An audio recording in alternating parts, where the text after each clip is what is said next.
Vamos lá, abra sua Bíblia, por favor, Isaías, no capítulo 6, livro do profeta Isaías, capítulo 6.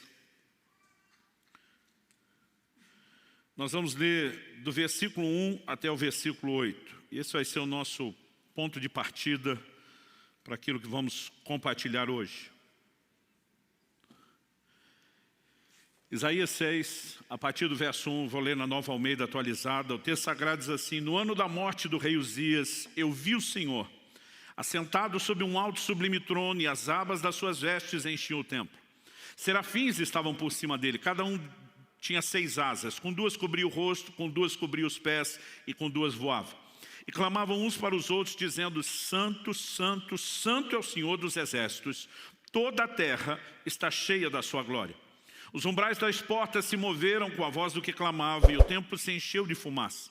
Então eu disse: ai de mim, estou perdido, porque sou homem de lábios impuros e habito no meio de um povo de lábios impuros. E os meus olhos viram o rei, o Senhor dos exércitos. Então um dos serafins voou para mim, trazendo na mão uma brasa viva que havia tirado do altar com uma pinça. Com a brasa tocou a minha boca e disse: eis que essa brasa tocou os seus lábios, a tua iniquidade foi tirada e o seu pecado perdoado. Depois disso, ouvi a voz do Senhor que dizia: a quem enviarei? E quem há de ir por nós? E eu respondi: eis-me aqui, envia-me a mim. Meu Deus, suplicamos graça e favor do alto. Suplicamos a ação, a liderança e a aplicação do Teu Espírito Santo para que a Tua palavra fale e cale nos nossos corações e cumpra o propósito pelo qual tem sido liberado. Desde já nos antecipamos também e Te agradecer pela certeza de que o Senhor nos ouve, daquilo que o Senhor fará no coração de cada um. Nós oramos em nome do Senhor Jesus. Amém. Amém. Bom, nesse dia especial de gratidão a Deus, eu quero compartilhar algo que Deus colocou no meu coração com um propósito: despertar você para ansiar por um relacionamento mais profundo em Deus, por experiências maiores. E o tema da minha mensagem hoje é experimentando mais de Deus. Ao longo da minha caminhada com Deus, durante os anos, eu tenho descoberto que a revelação de Deus é progressiva. E sempre há mais para mim e para você.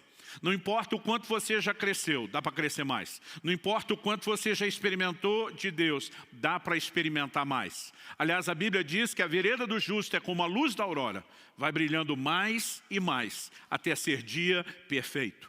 Tem mais de Deus para você. Você pode dizer amém? Sabe, querido, nós temos vivido dias que têm chacoalhado muita gente, esse mais de 1 ano e meio de pandemia, mas eu quero lembrar a você que Deus não deixou de ser Deus, não deixou de ser extraordinária, incomparável, imensuravelmente grande, poderoso, e Ele há de fazer coisas extraordinárias nessa terra, na minha vida, na sua vida, e eu creio que Ele quer despertar em nós esse anseio. Eu me lembro que nesse processo de descoberta de que há cada vez mais e podemos entrar cada vez mais profundo nesse lugar de relacionamento em Deus, eu me lembro que em meados da década de 90, eu estava vivendo um momento assim de um despertamento. Me bateu aquele desespero de dizer: eu não posso encontrar um teto, não posso ficar aqui parado, limitado, eu quero mais de Deus. E eu estava não apenas buscando a Deus nos meus devocionais diários, no momento de oração que também tínhamos diariamente pela igreja na manhã. Parece que os cultos e mesmo as reuniões das células não eram suficientes. Era um momento de tanta fome, de tanto anseio, de tanto desespero, que a gente improvisava a vigília quase toda noite. Eu me lembro que essa época era inverno, e eu morava em Guarapuava, no interior, que chega a ser mais frio do que aqui. A gente já andava no carro com o kit vigília.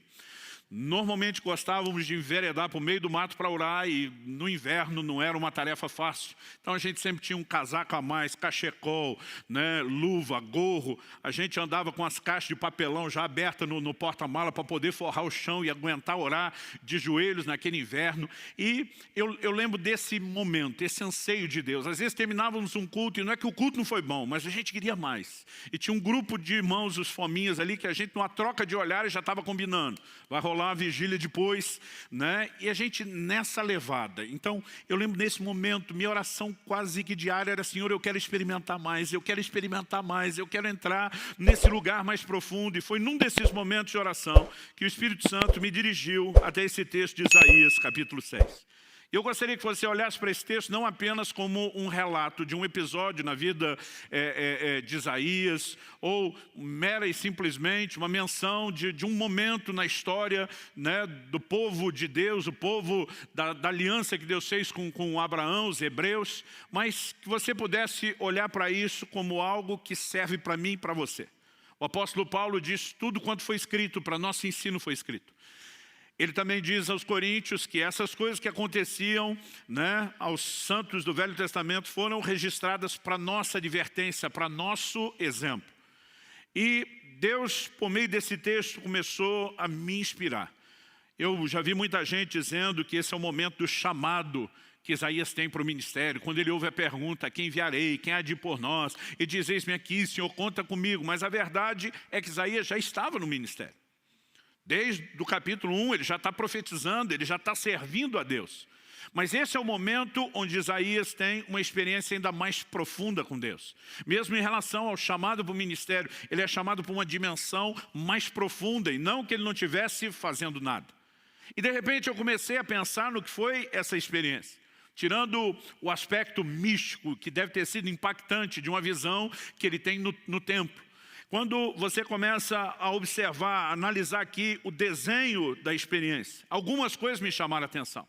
Eu queria destacar 5 aspectos dessa experiência de Isaías, esperando que isso empolgue você. Em primeiro lugar, ele tem uma nova revelação de Deus.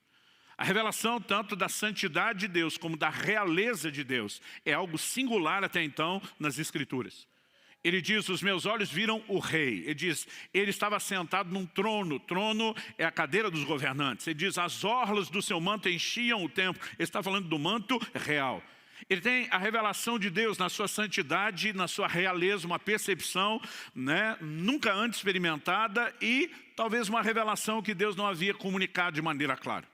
Em segundo lugar, a Bíblia diz, né, que a voz daquele que clamava, uma referência aos serafins, a Bíblia diz que os limiares do templo foram chacoalhados. O templo era o centro, a sede de todo o culto e de toda atividade religiosa. Embora Deus se manifestasse lá, é óbvio, né, que não havia nada necessariamente sagrado no templo, a não ser a manifestação da presença de Deus. Mas quando Deus chacoalha aquela estrutura, de alguma forma, né, o que ele falou e inspirou o meu coração, analisando a experiência de Isaías, trazendo uma aplicação já bem personalizada, é que todos nós precisamos de uma experiência que chacoalhe os alicerces de religiosidade da nossa vida. Que nos leve a não apenas permanecer dentro das regras de funcionamento. Embora a gente se mova dentro delas, precisa haver algo maior na minha e na sua vida. Em terceiro lugar, a Bíblia diz que a casa se encheu de fumaça. E isso é recorrente na Bíblia. Quase sempre que você tem uma revelação da glória, né, a chamada Shekinah, a glória de Deus, a Bíblia fala ou de nuvem ou de fumaça. De alguma forma é como se Deus claramente estivesse dizendo: eu quero turvar a sua visão. E visto que Deus não trabalha na contramão e nem de forma negativa, nós precisamos entender qual seria o propósito de turvar uma visão. Quase sempre que o aspecto negativo aparece, ele, na verdade, precede e antecede uma substituição por algo positivo. Por exemplo, para o profeta Jeremias, Deus diz: eu te estabeleci para arrancares e plantares. Antes de plantar nova planta, arranca a velha. Deus diz: eu te estabeleci para derrubares e para edificares. Antes de edificar o novo prédio, derruba-se o anterior. Porque se o velho não for removido, não haverá lugar para o novo. Em quarto lugar, ele tem uma percepção da sua limitação, do seu pecado. Ele se vê como um homem de lábios impuros, e como diz outra versão, que habitava no meio de um povo de impuros lábios.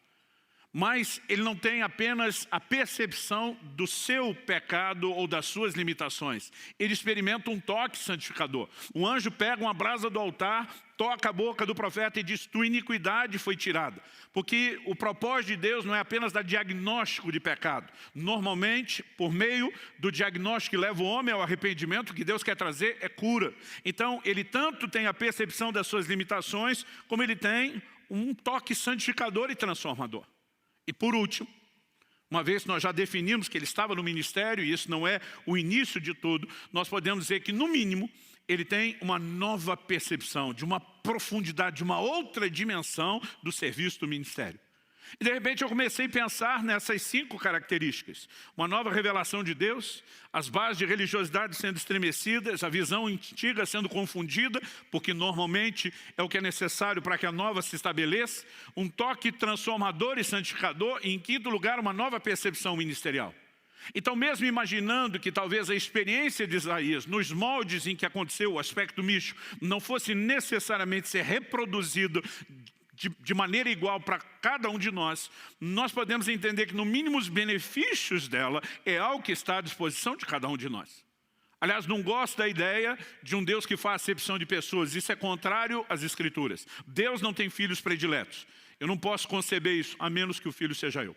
Aí dá para abrir uma exceção. Não, brincadeira à parte, eu e você precisamos entender que quando Deus declara que Ele não faz acepção de pessoas, o que está à disposição, né? Não estou falando de um chamado específico, de um comissionamento específico, eu estou falando, né, de valores, de bênçãos que Deus disponibiliza a todos igualmente, o que está à disposição de um está à disposição de outro. E de alguma forma, naquele momento, meu coração que já estava cheio de sede, de fome, de anseio por mais de Deus, começa a olhar para isso tudo e dizer, eu também quero uma nova revelação de Deus. Eu também quero as bases de religiosidade sendo estremecida, a visão anterior sendo confundida, o toque transformador, a nova percepção ministerial. E eu começo a orar e dizer, Senhor, se o Senhor me trouxe esse texto, qual é o caminho, o passo prático? E de repente, os meus olhos se abriram. Já se foram aí pelo menos 2 décadas e meia que isso aconteceu. E a frase, no ano em que morreu o rei Uzias, ou no ano da morte do rei Uzias, saltou aos meus olhos. E de repente eu percebi que a essência do texto comunica uma substituição. No verso 5, ele começa dizendo, no ano da morte do rei Uzias, no 5 ele diz, eu vi o rei, o Senhor dos exércitos. Ele está dizendo, quando morre um rei humano, natural, algo acontece e eu entro na revelação de Deus como rei. E se seguimos essa lógica de que às vezes a necessidade de que algo negativo seja removido antes de que aquilo de aspecto positivo seja comunicado, revelado ou estabelecido, nós podemos entender que há uma chave sendo comunicada aqui. Isso também me veio com muita clareza e ao longo desses anos eu tenho provado de maneira progressiva, não completa, mas progressiva cada vez mais a realidade dessa chave. Antes de mais nada, eu quero que você tente imaginar o contexto da visão. Daqui a pouco nós vamos falar sobre quem era Uzias com mais detalhes. Mas Uzias foi um grande herói nacional. Talvez depois de Davi não tenha existido nenhum conquistador, alguém que tenha liderado um exército de conquista como Uzias fez. Ele assume uma nação praticamente falida, quebrada e a transforma numa grande potência mundial dos seus dias. E você precisa entender que Isaías, nesse início, nesse momento da vida dele, ele ainda é muito jovem. Uma dedução que não é difícil de você fazer. Até porque no capítulo 1 e no versículo 1 do livro de Isaías, ele introduz o livro dizendo, visão que Isaías, filho de Amós, teve a respeito de Judá e Jerusalém nos dias de Uzias, 1, Jotão, 2, Acais, 3 e Ezequias, reis de Judá. O homem profetizou durante o reinado de 4 reis. Não estamos falando mera e simplesmente, né, de uma pessoa que profetizou durante o mandato de 4 presidentes. Nosso mandato é de apenas 4 anos. Esses reis gastavam muito tempo no seu reinado. Para você ter uma ideia, só o próprio rei Uzias, que é o primeiro aqui da lista, a Bíblia diz, em 2 Crônicas 26, daqui a pouco nós vamos para lá, que ele reinou 52 anos em Jerusalém. Só Ezequias. Como seria possível Isaías profetizar durante o reinado de 4 gerações? De outros 3 reis que sucederam Uzias. A única conta, mesmo que você dê bastante longevidade a Isaías, é que ele começou muito novo no finalzinho do reinado de Ezequias e ele termina bem velho no comecinho, no reinado de Uzias, e ele termina bem velho no comecinho do reinado de Ezequias, senão essa conta não fecha. E por que é importante para mim situar Isaías como alguém novo no final do reinado de Uzias? O homem reinou 52 anos, ele já está falando da morte, então não são deduções difíceis. Mas por que é importante reconhecer isso? Porque, primeiro, Isaías como alguém novo, era bem mais facilmente impressionável do que uma pessoa de mais idade. E segundo, Uzias já havia se tornado esse grande herói. Então, o impacto que ele teve, né, na nação e sobre Isaías é inegável. Mas o que significa essa substituição? Porque quando ele morre, vem a revelação de Deus, ou porque Deus decidiu comunicar isso. Porque Uzias, ele também nos transmite uma figura muito específica, muito particular. E para que a gente entenda o que é Uzias, o rei natural, morrer, para que os nossos olhos vejam o rei numa dimensão mais profunda, a gente então precisa entender, né, o que simboliza Uzias. Então, em segundo lugar, primeiro eu falei da necessidade de uma troca para se viver essa experiência mais profunda, o rei natural morrer, para que os nossos olhos vejam o rei. Em segundo lugar, vamos procurar entender junto o que Uzias simboliza. Então, você pode me acompanhar em segundo livro de Crônicas, capítulo 26. Eu vou ler a partir do versículo 3 e nós vamos juntos aí até o 16. Aqui nos dá um bom retrato do que foi Uzias e o seu reinado. O texto diz assim: Uzias tinha 16 anos de idade quando começou a reinar, e reinou 52 anos em Jerusalém. A mãe dele se chamava Jecolias e era de Jerusalém. Ele fez o que era reto aos olhos do Senhor, segundo tudo que Amazias, seu pai, havia feito. Propôs-se a buscar a Deus nos dias de Zacarias, que era sábio nas visões de Deus. Enquanto Uzias buscou o Senhor, Deus o fez prosperar. Duas afirmações aqui importantíssimas, né? A do versículo 5, propôs-se a buscar a Deus. E aí, o final do mesmo versículo diz: enquanto buscou o Senhor, Deus o fez prosperar. Você pode repetir essa frase comigo? Só para efeito didático, diga: enquanto buscou o Senhor, Deus o fez prosperar. Mais uma vez, com um pouquinho mais de ânimo e vontade, né? Ou de força para furar o bloqueio da máscara aí que está abafando sua voz. Diga: enquanto buscou o Senhor, Deus o fez prosperar. Agora, a partir do versículo 6, nós temos um resumo do que foi essa prosperidade. O texto diz: ele foi e guerreou contra os filisteus, destruiu as muralhas de Gate, de Jabne e de Asdod, construiu cidades no território de Asdod entre os filisteus. Deus o ajudou contra os filisteus, contra os árabes que moravam em Gur-Baal e contra os meunitas. Os amonitas pagavam tributo a Uzias, que chegou a ser tão poderoso que a sua fama se espalhou até a entrada do Egito. A frase até a entrada do Egito não significa muito para nós. Mas quando a Bíblia está falando aqui dos filisteus, dos amonitas, dos povos em volta, está falando da expansão do reinado de Uzias. O Egito, que foi uma grande potência na antiguidade, nos dias de Uzias, ficou recolhido do portão de casa para dentro. Quando a Bíblia diz que sua fama foi até a entrada do Egito, está dizendo isso: o Egito não saía, permaneceu forte apenas no seu território, e Uzias estabeleceu o seu domínio a ponto de manter Faraó e o seu exército dentro do quintal de casa, sem sair ou avançar para lugar nenhum. O verso 9 diz o seguinte: Uzias construiu torres em Jerusalém, junto ao portão da esquina, junto ao portão do vale, junto ao portão do ângulo, e as fortificou. Também construiu torres no deserto e cavou muitas cisternas, porque tinha muito gado, tanto na Cefelá como nas campinas. Tinha lavradores e vinhateiros nos montes e nos campos férteis, porque era amigo da agricultura. Aqui a Bíblia fala não só do investimento na agropecuária, que era o que movimentava a economia, né? Mas fala de todas as estruturas de defesa. Esse camarada assume uma nação praticamente falida, quebrada, e vai transformando ela paulatinamente ao longo dos anos numa grande potência. O texto continua e diz no 11: Uzias tinha um exército de homens preparados para a guerra, que saíam para a batalha em tropas, segundo a lista feita pelo escrivão Jeiel e pelo oficial Maazéia, sob a direção de Ananias, um dos oficiais do rei. O número total dos chefes das famílias, homens valentes, era de 2.600. Isso aqui era só a tropa de elite. 13. Debaixo das suas ordens, havia um exército guerreiro de 307.500 homens, que faziam a guerra com grande poder, para ajudar o rei contra os seus inimigos. Uzias preparou para todo exército escudos, lanças, capacetes, couraças, arcos e até fundas para tirar pedras. Em Jerusalém ele fabricou máquinas inventadas por homens peritos, que foram colocadas nas torres e nos cantos das muralhas para atirarem flechas e grandes pedras. A fama de Uzias se espalhou até muito longe, porque ele foi maravilhosamente ajudado. Lembra que o versículo 7 diz que Deus o ajudou. Aqui o texto diz que ele foi maravilhosamente ajudado. E aqui é onde começa a entornar o caldo. Verso 15. Até que se tornou muito poderoso. Uzias, ele encarna como talvez quase nenhum outro personagem bíblico o faz, o que nós podemos chamar da busca interesseira. Ele busca a Deus, enquanto ele busca o Senhor, Deus o faz prosperar, até que se tornou poderoso. Então o verso 16 dá início ao processo de ruína e diz: mas depois que Uzias se tornou poderoso, o coração dele se exaltou, outra versão diz, se corrompeu para a sua própria ruína. E daqui a pouco nós vamos falar do pecado dele.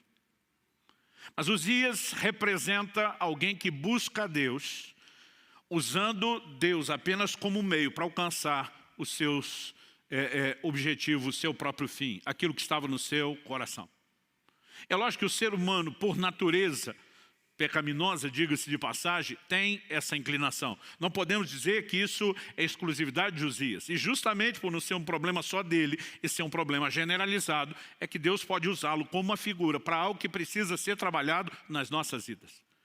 E naquele dia, o que Deus falou com muita clareza: se você quer experimentar mais, se você quer, usando a linguagem de videogame, que eu aprendi com meu filho quando garoto em casa, se você quer passar de fase, se você quer ir para o próximo nível, se você quer experimentar algo mais, Uzias tem que morrer. E quando eu estava falando de Uzias como aquele que simboliza a busca interesseira, eu começo a lembrar não só dos textos bíblicos. Por exemplo, Jesus, sabemos lá por Lucas, pelo relato de Lucas 17, 12 a 19, que ele cura 10 leprosos. Desses 10, só um volta para adorá-lo, para agradecer. Jesus pergunta para ele: onde estão os outros 9?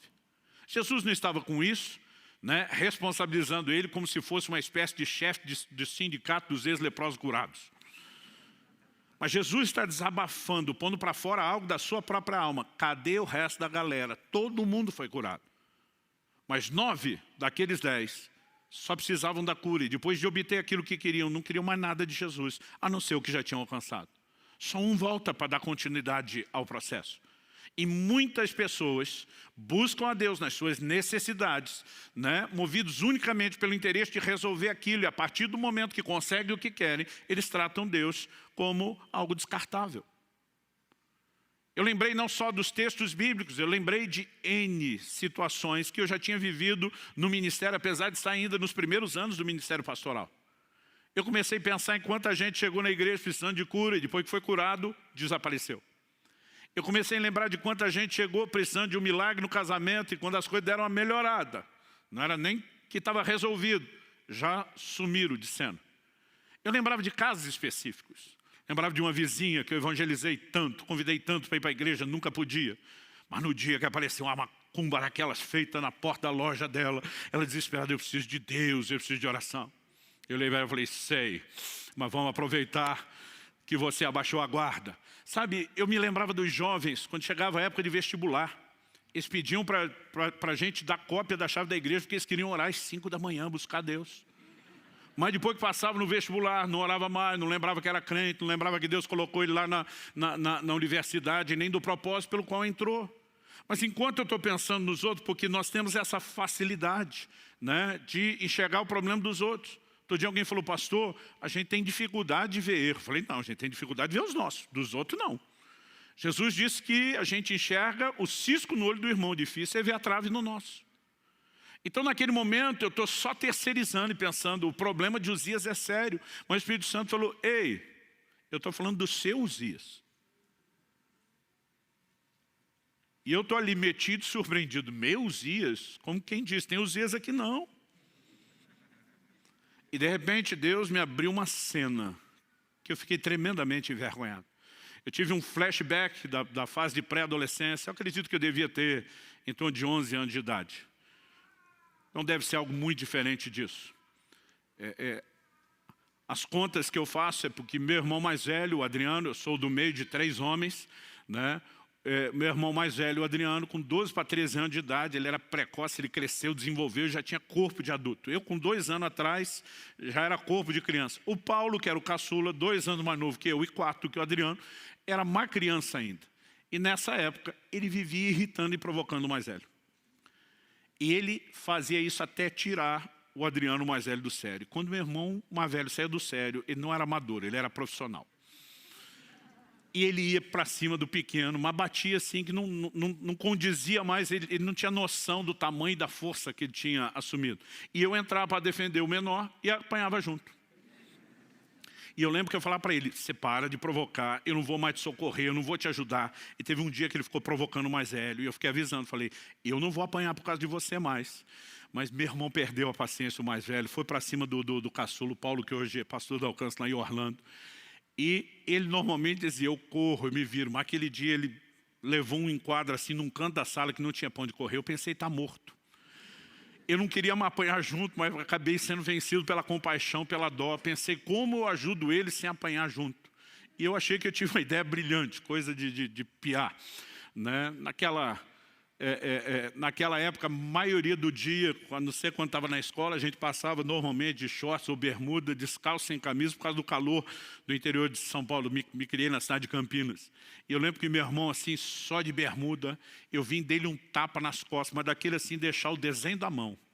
E corri. Acredite ou não, além de já ter sido magro, era o mais veloz da família e nas disputas com todos os primos. Falei, não vai me pegar na corrida. Mas eu lembro quando eu dei a volta no sofá na sala, meu irmão já pulou por cima. Cortou um atalho, ele estava no meu encalço. Eu no desespero, tudo que eu olhava era o final do corredor. A hora que eu saí da sala, tinha o quarto dos pais de um lado, dos filhos do outro. Falei, eu tenho que entrar e fechar a porta. Mas eu vendo meu irmão no encalço, no desespero, eu estou no meio do caminho, eu vejo uma vassoura encostada na parede. Eu lembro que mamãe mandava a gente limpar a casa, a gente varria 2 metros, cansava, deixava lá para terminar depois. Coisas de adolescentes e pré-adolescentes. Eu não sei quem de nós largou aquela vassoura, mas a hora que eu vi ela, no instinto, no reflexo, falei, vai me ajudar a atrapalhá-lo para eu entrar naquela porta e me salvar. E, gente, até hoje eu não sei como que o negócio deu tão certo ou tão errado. Né? Porque do jeito que eu passei correndo, corredor, eu acho que não dava 2 metros, devia ser 1,5 metro. Do jeito que eu passo correndo, eu pego aquela vassoura e correndo eu viro e jogo ela só para tentar atrapalhá-lo. Não queria acertar e nem achei que daria para fazer o movimento tão rápido. Mas ela foi reta a vassoura assim, com aqueles arremessos de dardo, e a ponta do cabo de vassoura pegou na garganta do meu irmão. Eu não sei se empurrou o gogó para dentro, o que foi. Eu só lembro das pernas dele levantando, ele caindo de costa. Eu assustado porque acho que não foi só a força do golpe, a velocidade dele. Ele começa a debater no chão. Primeiro eu acho que ele está fingindo, fico naquela, vou ajudar, e se ele me pega, estou tentando entender o que é que está acontecendo. Eu não sei se foi o medo, mas a impressão que eu tinha que meu irmão estava mudando de cor, que ele realmente não estava respirando. Entrei pela porta que eu devia ter pensado antes do banheiro, no meio do corredor. Fechei a porta, por precaução, tranquei, dobrei meus joelhos. E orei como eu nunca tinha orado. Deus, não deixe meu irmão morrer, eu não quero ser preso. Não sei nem se eu estava preocupado com ele. E eu comecei a clamar a Deus como eu nunca tinha feito até aquela idade. Falei, se o Senhor salvar meu irmão, não deixar ele morrer, eu prometo que eu nunca mais brigo com ele. Eu ainda estava orando, não tinha terminado a oração. Um chute na porta. Até quando o papai faleceu anos atrás, nós fomos buscar a mamãe para morar com a gente aqui no Paraná, tinha ainda o buraco remendado na porta que ele tinha feito. Aí quando eu digo que perdi a paciência, vocês me acreditem. A hora que deu o chute, que eu vi estar vivo, gente, eu nem terminei a oração, não teve nome de Jesus, amém. Eu levantei, já chutei a porta, pega eu, derruba a porta, quero ver. E continuei a briga do outro lado da porta. Deus me fez ver aquela cena, e gente, eu fiquei com tanta vergonha, eu falei, Deus, eu era criança. Quando você é adolescente, você acha que é adulto. Quando interessa, você diz, eu era criança, dá um desconto. O Espírito Santo diz, eu dou. Vamos pular para a sua fase adulta. E diz, quando você começou o ministério, você passava horas e horas, trancado todos os dias orando. Por que você já não faz isso como fazia antes? Falei, eu era solteiro. Agora sou casado, tenho família, pastorei, não tenho mais o mesmo tempo. Ele falou, essa é a desculpa que você resolveu acreditar. E diz, lá atrás você queria muito viver as coisas que você vive hoje. Embora você diga que estava naquele quarto me buscando, você estava apenas buscando o que você conseguiu. E agora, porque conseguiu, você já não tem mais interesse em mim. E por vergonha eu vou parar aqui. Naquela hora, ele começou a mostrar a trave do meu olho que eu não enxergava. E eu quero te dizer, não dá para dizer o quanto, mas todos temos alguma coisa de Uzias dentro de nós. Todos temos algum elemento dessa busca interesseira, que às vezes valoriza mais o que ele faz do que a pessoa que ele é. E naquele momento, quando Deus começou a expor, eu entendi que se Uzias não morrer, nós nunca vamos passar de fase. Sabe, a história não começa com Uzias já morto. Há um momento onde eu e você vamos ter que mudar e reverter esse jogo. Mas quando eu consegui entender aquele desenho, além de ter chorado muito e me arrependi diante de Deus, o meu desespero enquanto lia a respeito do assunto foi procurar entender como Uzias morre. E antes de falar isso, e é com isso que nós vamos encerrar, eu quero só destacar que, ao longo das Escrituras, nós vemos Deus revelando de forma recorrente, um pedaço aqui, uma parte do quebra-cabeça lá, outra em outro lugar, um desenho de como Ele espera que nós nos relacionemos com Ele. Por exemplo, Deus diz num determinado momento para Moisés, eu não vou mais, depois de ter tirado o povo de Israel do Egito, estar indo em direção a Canaã, Deus diz, eu não vou mais subir no meio de vocês, por causa dos pecados do povo. O Senhor disse para Moisés, o meu anjo vai à frente de vocês, vai livrar vocês, vai operar os milagres que vocês precisam, vai garantir que vocês entrem na terra prometida e tenham a bênção. Mas Deus diz, eu mesmo não vou mais no meio de vocês. Moisés se levanta diante de Deus e diz, se o Senhor não vai conosco, não nos faça sair desse lugar. O que é que Moisés está dizendo? Nós não estamos interessados apenas na sua bênção e no seu favor. Se não é para ter a tua presença, nós não vamos a lugar nenhum. Nós abrimos mão da bênção e de qualquer favor. Porque nada disso substitui a tua presença. Mas é um episódio que quase ninguém fala nada e nem canta sobre isso. Mas quando a gente chega em Jacó, Jacó lutou com o anjo de Deus e diz, não te deixarei enquanto não me abençoar. Gente, a Bíblia fala que era o anjo do Senhor. Essa expressão o, artigo definido, e não um artigo indefinido, normalmente é uma teofania. É uma aparição do próprio Deus, ainda que uma revelação limitada dele. O próprio Deus está ali. E quando o anjo sinaliza, eu vou embora, ele diz, não. Primeiro você me abençoa, depois vaza. O que é que Jacó está dizendo? Estou nem aí que a sua presença vai embora, desde que a bênção fique. É a atitude inversa de Moisés. Mas a gente não canta sobre Moisés, a gente canta sobre Jacó. E Jacó segurou o anjo. E a ideia é essa, é agarrar a sua bênção. E depois deixa que Deus vai embora, porque você já conseguiu o que precisa. Sabe, não entenda mal o que eu estou dizendo. Eu não estou dizendo que Deus não faz, que Ele não quer fazer, e nem que nós não podemos desfrutar. Eu quero falar a respeito da motivação com que buscamos. A geração de Eli é a geração que perdeu a arca, que simbolizava a presença de Deus. A próxima geração, a geração de Davi, é a geração que trouxe e recuperou a arca. Há uma diferença enorme entre a geração que perdeu e a que recuperou.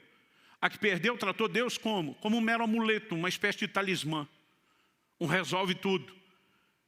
Eles travam uma guerra contra os filisteus, na primeira batalha perderam. Aí alguém tem a brilhante, entre aspas, ideia. Vão trazer a arca de Deus para o campo de batalha. Israel até então, a coisa ia ficar pior depois, mas nesse momento, era o momento de maior apostasia da história da nação. Eles já não vão a Siló, onde o tabernáculo estava, já não iam lá para buscar e adorar o Senhor, mas na hora do problema traz a arca, porque agora nós precisamos que Ele resolva. Como diz o ditado antigo, quando a água bate na região lombar,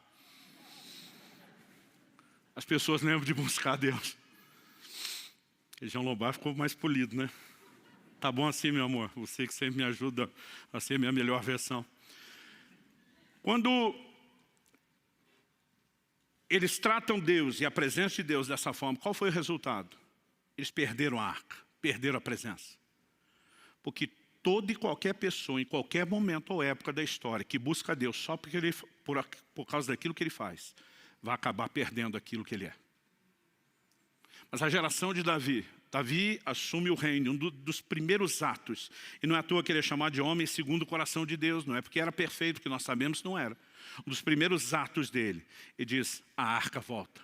E quando ele traz a arca de volta, ele levanta uma tenda, ele coloca a arca que simbolizava a presença de Deus no centro. Ele coloca os levitas 24 horas por dia, 7 dias por semana, ninguém pedindo nada, apenas dizendo, o Senhor é bom e a sua bondade dura para sempre.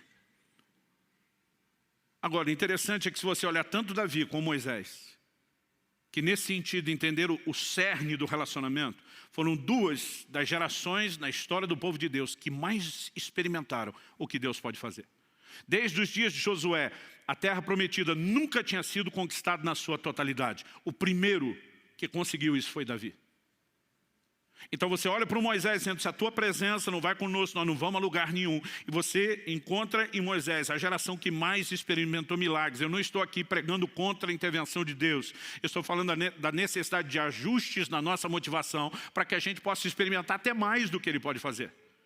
Eu quero te despertar a acreditar que nós podemos viver manifestações maiores, como indivíduos, como casa, como igreja. Nós podemos e nós iremos vivenciar manifestações maiores. O foco não é o que Deus faz. Um dia desse preguei essa mensagem em algum lugar, alguém falou, tá certo, esses pregadores ficam colocando Deus como fosse alguém que vive para resolver nosso problema. Eu falei, mas Ele também está lá disponível para tudo. Aliás, se você entender que o que Deus faz é uma consequência do que Ele é, então buscá-lo pelo que Ele é, inevitavelmente levará a experimentar o que Ele faz. Hebreus 11 diz que Deus é galardoador dos que o buscam. Não é algo apenas que Ele faz, é o que Ele é. Ele é recompensador, Ele intervém. Eu não estou falando contra isso. E tem gente que fica tentando classificar o que é digno de pedir a Deus e o que não é. Irmão, eu prefiro descobrir no caminho. Eu gosto de dizer que eu cresci numa estrutura muito simples de família, que é o jeito mais bonito de dizer que a gente tinha dinheiro para nada. E eu lembro logo no início do meu ministério, quando chegava o fim do ano, eu ficava vendo aquelas propagandas de panetone. Que era uma coisa que a gente, por muitos anos, só sabia o que era em cartaz. Ou comia aqueles sequinhos do mercado do bairro, mas nunca aqui do bom. E eu lembro de eu estar pregando numa cidade, já aqui no interior do Paraná, e eu vi um cartaz de um panetone desse stop. Não vou fazer propaganda de graça e falar o nome, não. Eu lembro que eu falei, meu Deus, eu queria tanto comer um panetone. Tem gente que acha que não deveria te incomodar com isso. Eu acho que não é incômodo, eu acho que o Senhor gosta de mim para valer, eu acho que o Senhor quer agir na minha vida. Falei, eu queria te encomendar um panetone. Não sei de que jeito, não tenho dinheiro, não vou atrás. Eu queria que o Senhor mandasse para mim. Porque melhor do que o panetone é ganhar ele do Senhor. Mas eu estava naquela viagem, dividindo o quarto com outro pastor amigo. Falei, não, manda 2, que eu não quero dividir o meu com ele. Já que esperei tanto tempo e finalmente vou ter o panetone do bom, manda 2. Gente, algumas horas depois eu chego no hotel. Eu lembro que eu peguei a chave com o atendente, ele falou, olha, só um pouquinho que alguém deixou alguma coisa aqui. Eu falei, quem? Tipo assim, quem que me conhece na cidade para deixar algo? Ele falou, não, a pessoa disse, na verdade, que você não conhece ela. E de repente ele puxa uma sacola com 2 panetones daquele. Ele falou assim, foi muito estranho, pastor. A mulher falou assim, que não sabe quem você é, mas que ela estava no mercado. E ela ouviu uma voz falar com ela. Compra 2 panetones, deixa no hotel tal, para o pastor que está hospedado lá. E foi tudo que ela falou. Eu acho que ela nem sabe quem é você, só sabe que tem um pastor aqui. Eu olhei e falei para ele, sorte sua que anda comigo.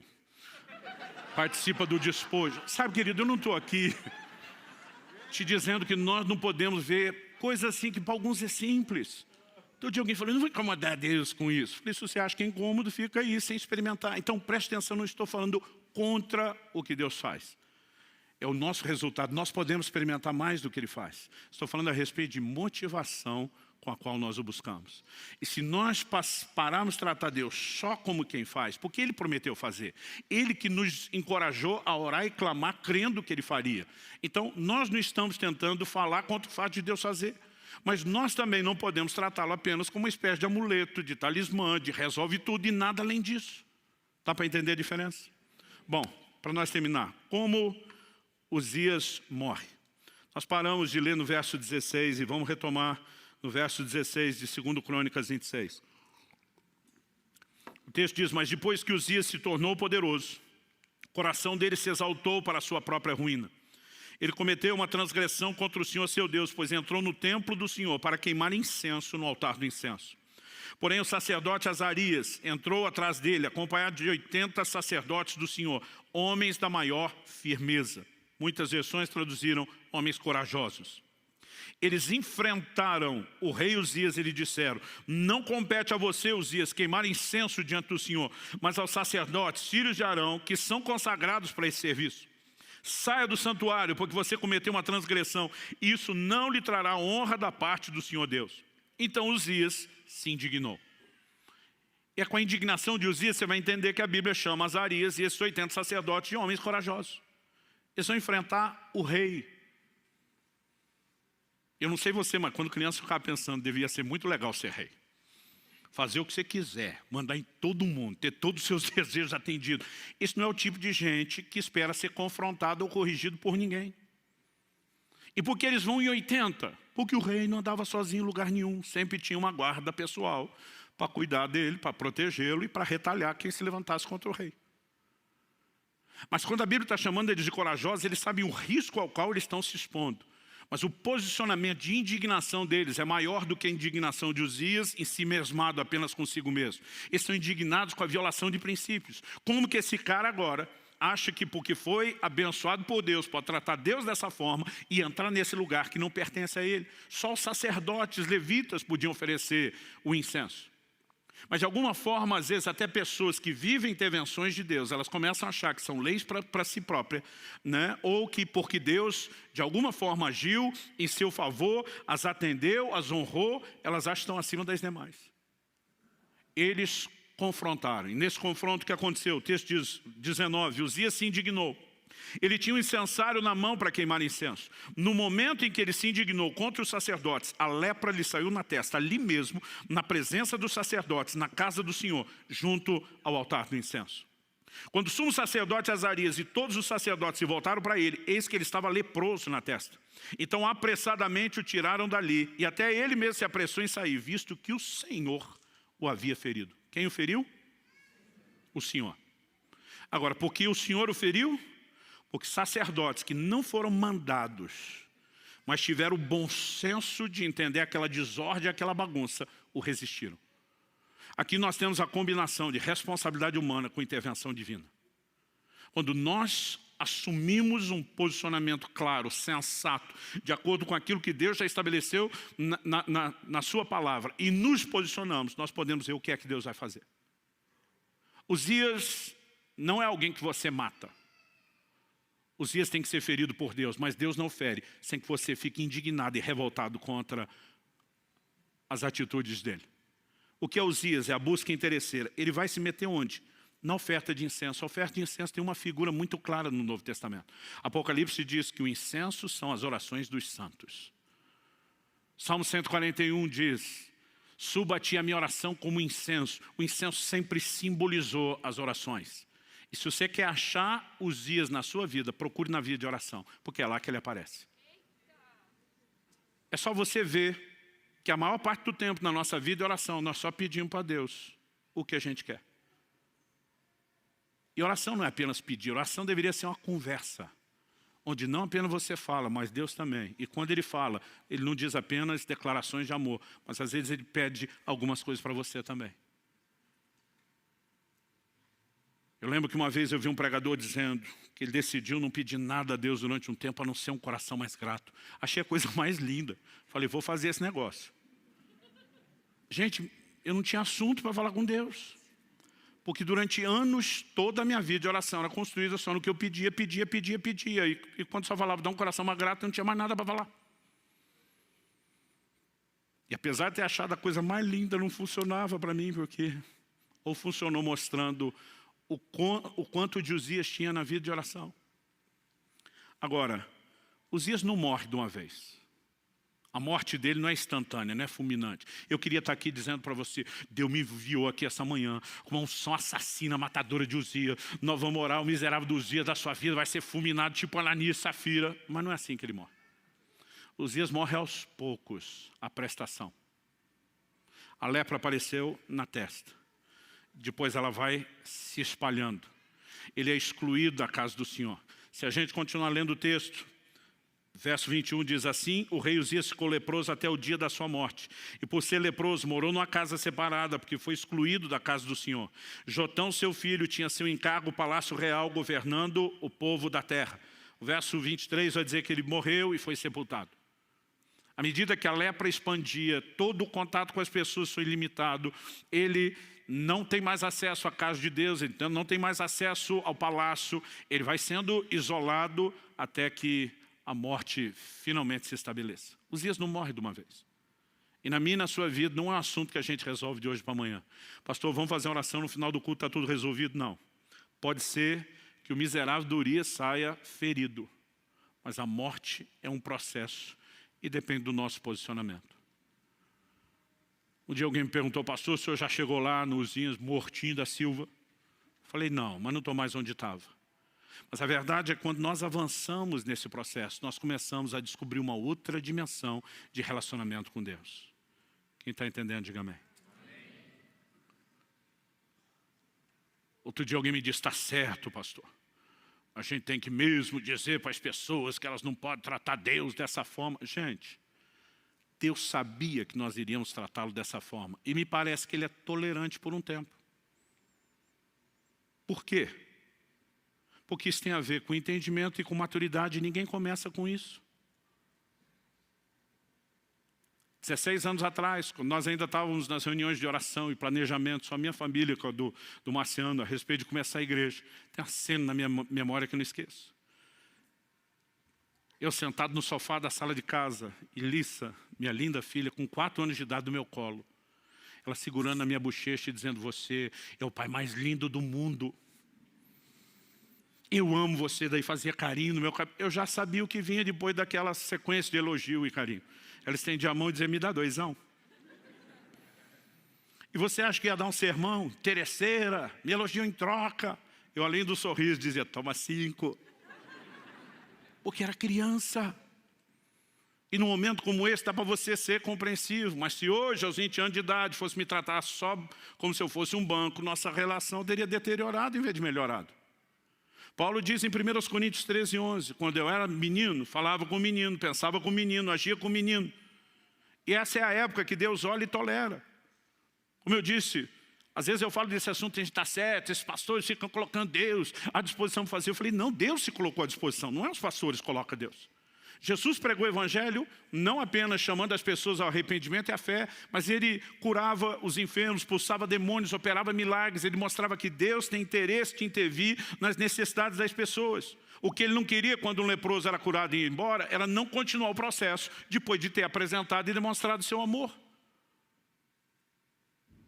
Aí as pessoas repetem tanto ditado que na cabeça de alguns parece que já está na Bíblia. Virou versículo apócrifo. Quem não vem pelo amor, vem pela dor. Gente, nunca conheci na minha vida alguém que veio por amor.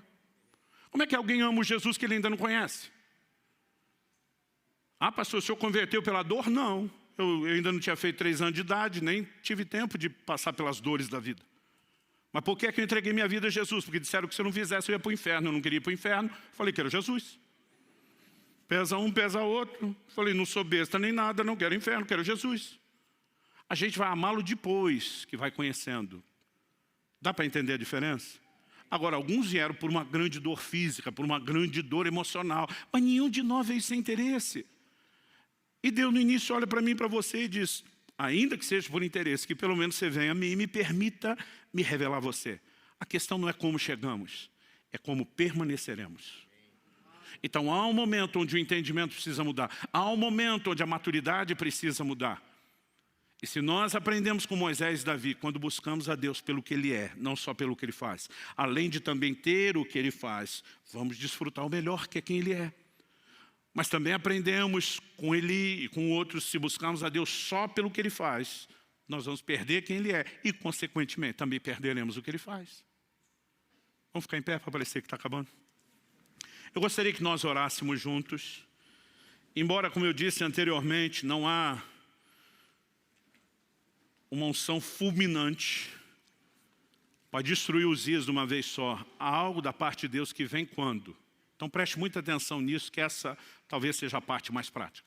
A mesma Bíblia que diz que eu e você somos o santuário de Deus, que era o lugar onde Uzias foi oferecer o incenso. A mesma Bíblia diz que eu e você somos santuário, também diz que nós somos sacerdotes. Os sacerdotes eram os responsáveis pela ordem e a manutenção correta do culto dentro do santuário. Então, enquanto santuário, nós também somos os sacerdotes responsáveis. Ou seja, se tem vida devocional ou não com Deus, aí o responsável é você, não é mais ninguém. Se a presença de Deus será adorada, cultivada, né, tratada com sensibilidade dia após dia, depende de você, das decisões que você toma, de você ser responsável ou não em relação àquilo que te foi incumbido. Agora, em algum momento, aqueles homens de Deus olham para Uzias e dizem: você foi longe demais, chega, basta. E quando eles percebem Uzias que passou da conta, eles se levantam e dizem: daqui para frente essa história muda. Você não vai continuar essa busca interesseira. É no momento do posicionamento, Deus diz: esperei por isso há muito tempo. E ele fere Uzias. Um processo começa.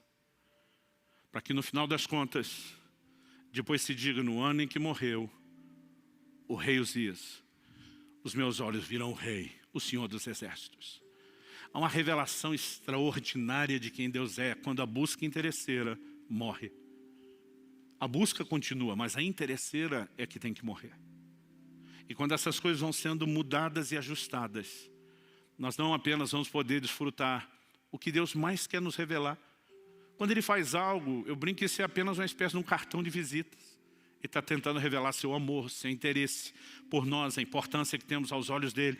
Mas o bem maior que Ele quer que eu e você desfrutemos não são suas bênçãos. É Ele o abençoador. Então eu não vim aqui te apontar o dedo, eu não vim aqui jogar pedra em você, eu não vim aqui dizendo que você nunca devia ter buscado a Deus por interesse, porque todos fizemos isso. Mas que à medida que o tempo passa e nós nos permitimos descobrir quem Ele é. Aliás, a partir do mês que vem nós vamos dar muita ênfase em conhecer a Deus. A partir do momento que começamos a descobrir quem Ele é e nos interessar por quem Ele é, isso muda completamente as coisas. E se isso, além de redefinir o meu relacionamento com Ele, ainda pode me ajudar a ter uma nova revelação dEle, sacudir as bases de religiosidade da minha vida, turvar a visão velha, o que vai proporcionar a nova, trazer um toque santificador e transformador e uma nova percepção de ministério ainda no pacote. É muito lucro para ser ignorado ou desprezado.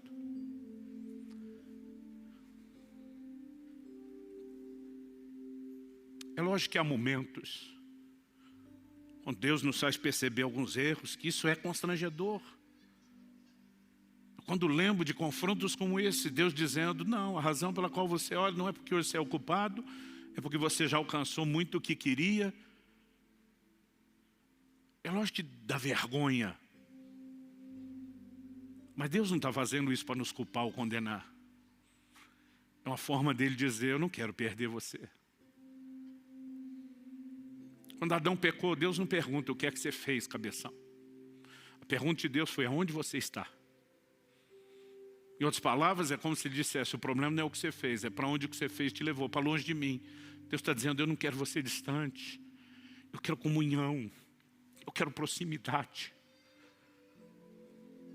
Que Deus nos livre de sermos apenas religiosos, frequentadores do culto. Há algo maior, há algo mais profundo, e eu e você podemos experimentar isso.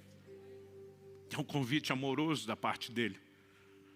Tudo que você precisa, além de dizer sim ao convite, é dizer não para Uzias e essa atitude.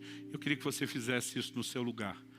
Falasse com Deus do seu jeito, da sua maneira, com as suas palavras. Pai, a tua palavra foi comunicada. Mas nós precisamos de mais do que informação. E te pedimos mais uma vez, por entendimento espiritual e aplicação prática, vinda dos céus, vinda do Espírito da verdade.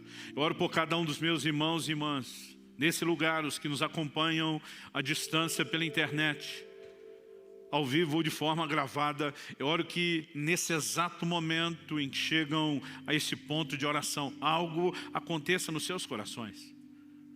Não apenas o despertamento provocado pelo entendimento da tua palavra, mas a capacidade de entender de maneira muito prática quais áreas específicas da sua vida, a vida de oração, da busca, tem permitido que Uzias tenha tanta expressão. E queremos amadurecer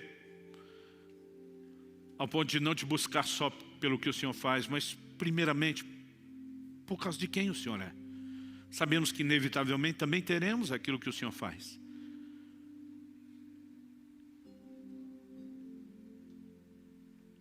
Clamamos Teu toque, a expressão da Tua graça nos envolvendo hoje, o auxílio do alto, não apenas abrindo os nossos olhos e nos ajudando a mapear onde estão os dias na nossa vida, mas gerando a indignação correta de dizer a Ele, basta, chega. E sabemos, se fizermos a nossa parte, o Senhor também vai feri-lo. E sabemos que quando Ele é ferido, é uma questão de tempo, Ele morre. E quando Ele morre, os nossos olhos se abrem para uma nova dimensão. Há uma nova experiência, um lugar mais profundo no Senhor. E é isso que nós almejamos. É por isso que nós clamamos em nome de Jesus. Oramos não apenas por esse momento, na vida e na história de cada um. Oramos que como igreja, Senhor, possamos adentrar os próximos anos, vivendo coisas extraordinárias da parte do Senhor, como mero efeito colateral de um povo que entendeu o que é buscar o Senhor por causa de quem o Senhor é. Que venham dias onde isso que estamos, ó Deus, falando se torne de fato uma realidade profética, uma progressão constatada, não apenas na vida de indivíduos, mas do corpo. Nós oramos em nome de Jesus. Em nome de Jesus. Se você crê e concorda, diga amém.